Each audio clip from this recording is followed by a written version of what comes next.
Hello, good evening, everyone. I am back again. Thank you for joining me again tonight. And thank you. I would like you to gather your friends and family, like I always say, so that we can learn one or two things that I'm going to teach to us tonight. So, actually, first of all, I would like to say something that happened to me today that made me to, feel so bad. I felt really, really, really bad. I'm going to tell you the story. Um, I was coming back from my place of work, and so I told my driver to branch to a shop. I saw a shop, a mini supermarket, not so big, just all this. I'm not gonna call it a kiosk because it's very big, bigger than a kiosk, but similar to something like that. So I told my driver to stop by so that I will go in and buy the things I need. So my driver stopped by and I went inside in a happy mood, in a jovial spirit. I was, I was happy. So I went inside this shop. So I met a woman, actually the owner. She was sitting down there and I told her the things that I would need to buy. So she told her little girl to get me the things I need. So I was, proceeding to enter the inner part of the shop, and the woman called me back and said that she's sorry that I can't enter, that they are yet to sweep the place. I said, okay, no worries, that I'm gonna stand beside her and wait for the little girl to bring me the things I need. So I stood beside the woman and I immediately felt emotions running inside me. Like my mind was telling me something is wrong. Like I feel it when I'm around people. I feel in a certain way, like your mood, whatever your mood you are in at that moment, I always feel it. What we call this, what we call this is having the spirit of discernment. When you have it in you, you can always feel things and you can always feel however people feel or the scenario, whatever it is, you will always feel it. So I looked at this woman with her head bent down. So I asked her, I said, Madam, are you all right? She said, yes, I'm fine. But she looked away. I said, okay. But my inquisitiveness would not let me because I was feeling something was actually wrong. So I asked a second time, I said, are you all right? She said, yes, I'm fine, without looking at me. So I looked at her once again. I wanted to mind my business, but my mind was telling me say something soothing to her, like give her words of encouragement. That was what my mind was telling me, and I don't know why. So I turned at her again. I said, whatever it is well. The moment I said this, the woman burst into tears. She started crying. She was using her wrapper to clean off her tears. And the moment this happened, I was shocked. I was taken aback. I was like, I'm sorry, what's going on? So she kept on shedding tears upon tears upon tears. And honestly, I saw a mother. She's dark in complexion, a very pretty woman. So when she was shedding more tears and not wailing, she wasn't wailing actually, but she was sniffing and shedding more tears, and her shoulders were going up and down. I didn't know what to do. I came closer to her. I held her on the shoulder. I said, whatever that is making you to shed all these tears, I'm telling you right now, it is well. It's not the end of the world. So she was nodding and agreeing to what I was telling her. So at a point I asked her, did you lose anyone? She said no. I said, okay, thank God. If you did not lose anyone, that means all is well. So she kept on crying. The little girl actually brought the things I told them to bring for me and was watching her mom in a very sad mood. So I told her to go back and get another thing. She went back again. I looked at the woman. I said, I feel that I know what your problem is because I'm also a woman. And I'm a woman that have already gone through so many things in life. But if I can stand strong today and be smiling and laughing, I believe you can do it. So she said, thank you. I said, I feel like I know what your problem might be. She kept quiet. I said, "Is it maltreatment?" She nodded and said, "Yes." I said, "Okay. I felt it, and I want you to know that God is with you. I want you to know that you're a very pretty lady, and I want you to know that you are a very hardworking mother. Look at these children right here. When you look at them, you see your blessings. If not for anything, be strong for yourself and be strong for your children."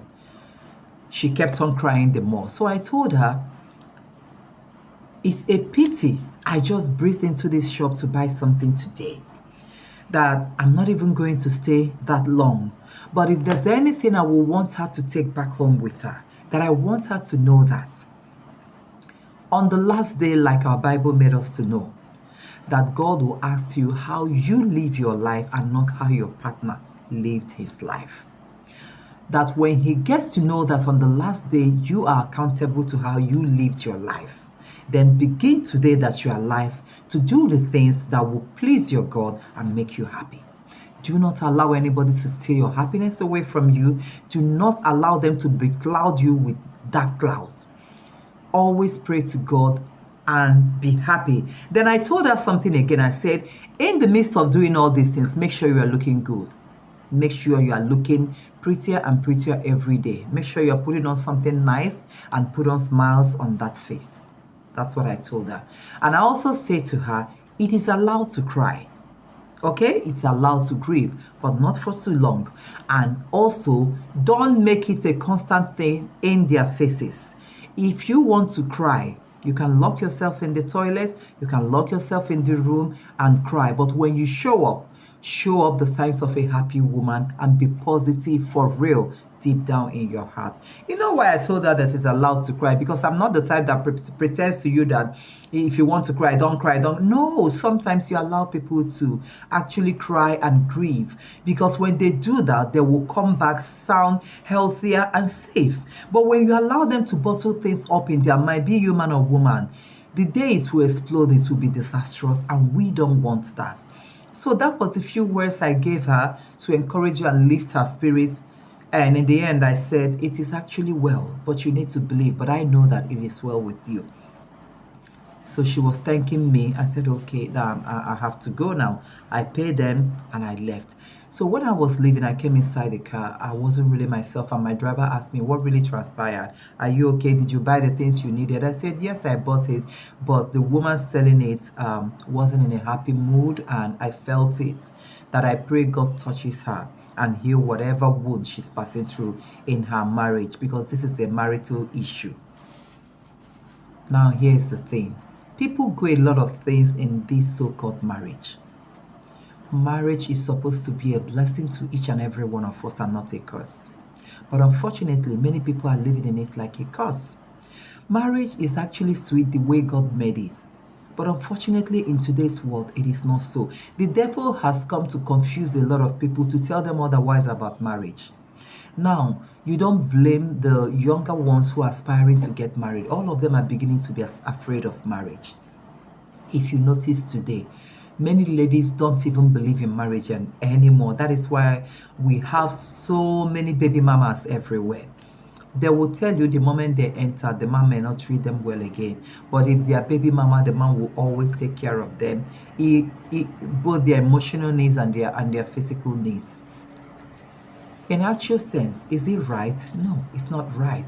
But at the same time, is it wrong? That I cannot answer, because I don't expect anyone to go in and die. Why are we suffering in marriage? That I can't tell. Many people entered marriage, both male and female, with good intentions to make it work. But the irony of the whole thing is, one partner cannot push marriage to work. If it's only one partner who is making it to work, it will eventually collapse in the end. Two partners are expected to put into the work of marriage and make marriage work for them. A woman cannot be doing everything possible to make it work and the man doesn't care. A man cannot be putting in all his efforts and the woman doesn't care. You see, it takes two to tango. Otherwise, it's not going to hold. So, but unfortunately, the devil made it in such a way that he tells people lies that marriage is bad. And in today's world, when you look at it, it's actually Majority is actually bad. How can people be living in misery? And this is a thing of for better, for worse. Now, you don't have to blame the ones that say they're going to be single for the rest of their lives and choose a companion only. Many people are doing this by blessing that companionship without going through the process of marriage. Marriage is still good, I still believe. But where are the good partners who are willing to make it work? I don't know. It is only God that will make that happen. So you can imagine me seeing this woman today. She didn't lose anybody, but she's having marital issues. And this is something that is said that is supposed to be for better, for worse, in sickness and in health, till death do them part. Tell me, how is she going to endure this till death do them part? Many people are dying day by day in the name of marriage. Something some time ago, not really some time ago, I saw this last week, but it happened this month, if I'm not mistaken, or latest last month on internet, Facebook precisely. A man videoed her wife taking poison and allowed her wife to mix the poison, drank the poison, and was dying before his eyes, and eventually died with the children around. And you tell me that people who are not yet into marriage will watch that thing and believe that there's atom of goodness in marriage. See, where some people are actually showing the bad side, like making the younger ones or the ones that are still single to be afraid of marriage. I saw that thing on the internet and I'm like, who is this monster? Because I called him a monster. That's who he really is. People were like, because people heard his voice. He was videoing the wife. They were speaking a different dialect, so I didn't really understand what they were saying. But he was the one videoing the wife, and even eventually called their son. And another girl came out. I think is it the wife's is it the daughter or their house help? I can't really tell, but I saw the little kids that came out. How could a man videoed his wife, mixed poison, drank it, and died in the living room before his eyes?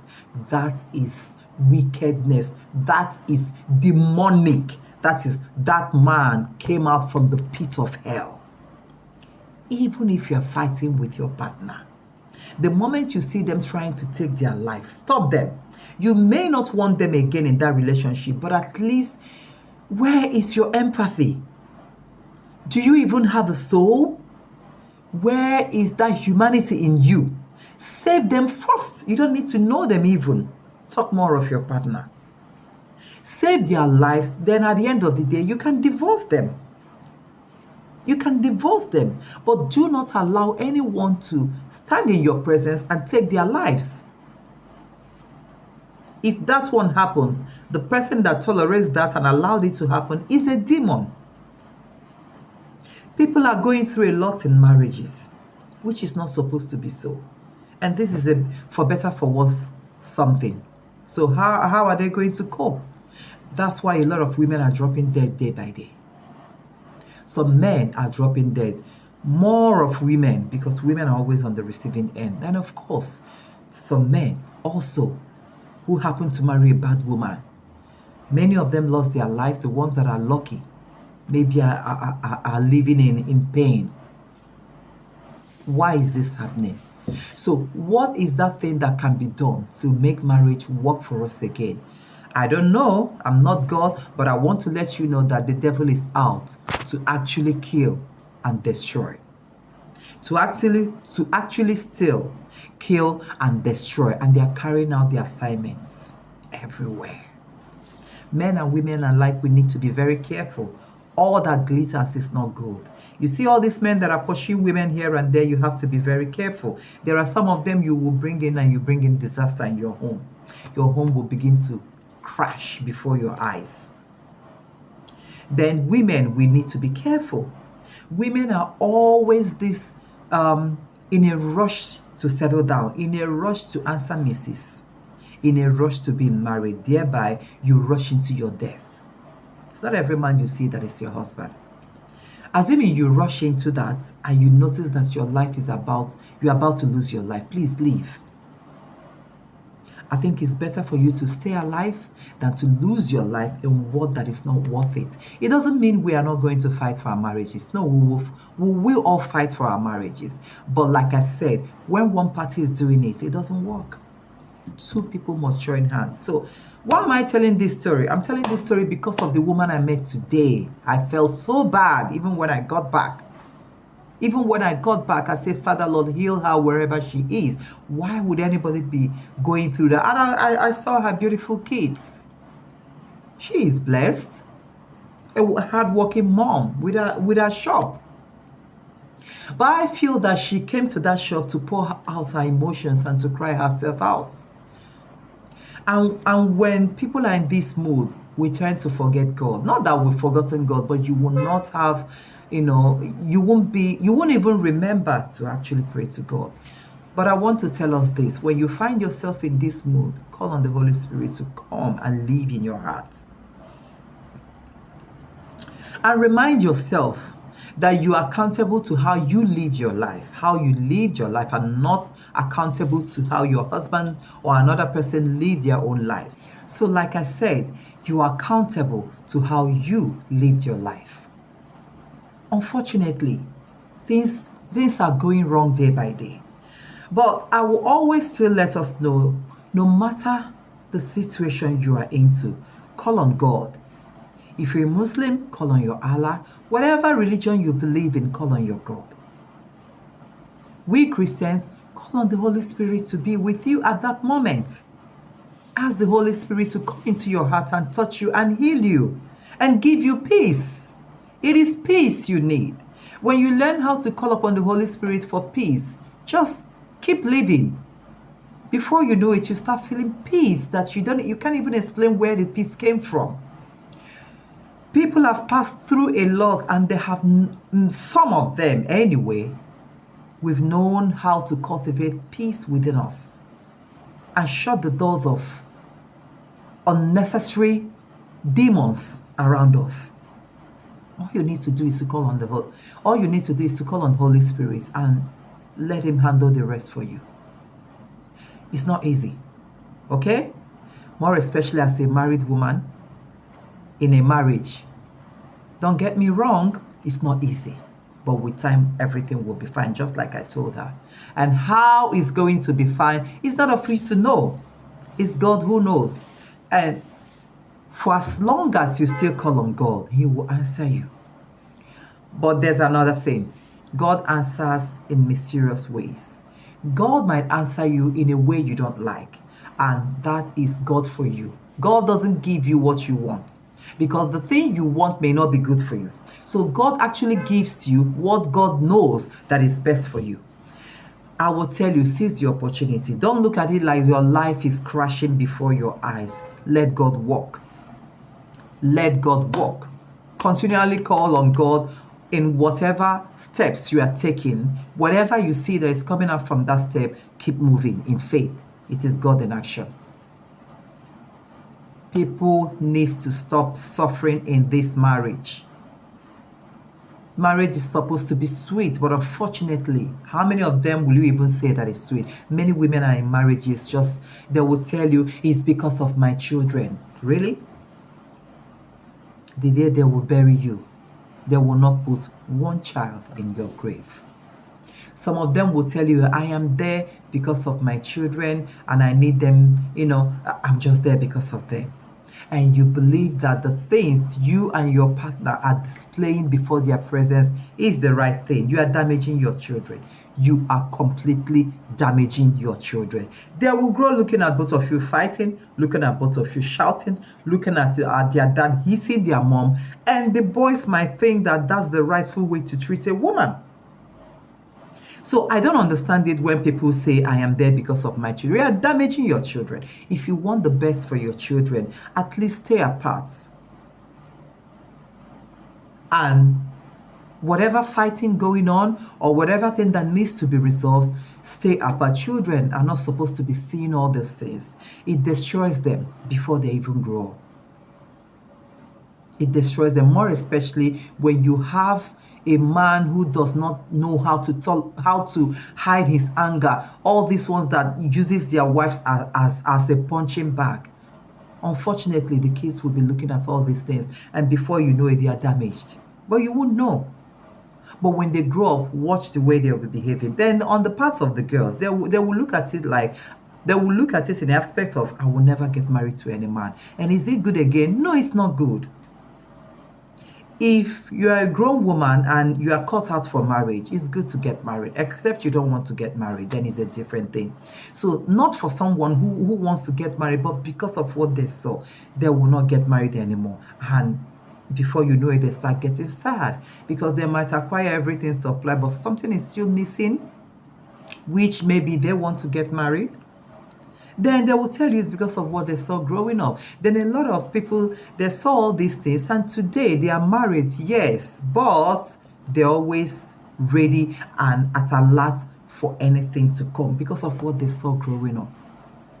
Because of what they saw growing up.